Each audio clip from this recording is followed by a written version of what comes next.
Director general life stock جنوبی Punjab doctor Mansoor Ahmed اور director livestock Multan doctor Sibtain Bhatti کی ہدایت پر تحصیل شجاع آباد میں لمپی سکن بیماری کے خلاف حفاظتی ٹیکے لگانے کا عمل جاری ہے۔ Director livestock Multan doctor Sibtain Bhatti, additional director livestock Multan, deputy director livestock Shujabad doctor امتیاز ملک صاحب کے احکامات پر ضلع ملتان کی تحصیل شجاع آباد میں بھی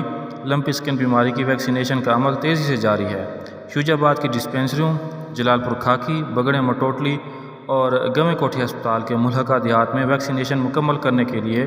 لائف سٹاک کا عملہ اپنی تمام تر کوششیں جاری رکھے ہوئے ہے۔ ویٹنری افیسر جلال پور کھاکی ڈاکٹر محمد ناصر رشید کا کہنا ہے کہ فارمر حضرات اپنے جانور کو لمپی سکن کی بیماری سے بچانے کے لیے ویکسین کروائیں اور اپنے ملحقہ ہسپتال سے بیماری کی صورت میں رابطہ کریں۔ ان کا مزید کہنا ہے کہ بیمار جانور کو تندرست جانور سے الگ رکھیں اور جانور کے باڑہ جات میں باقاعدگی سے چیچڑ، مکھی اور مچھر مار سپرے کریں تاکہ بیماری مزید نہ پھیلے۔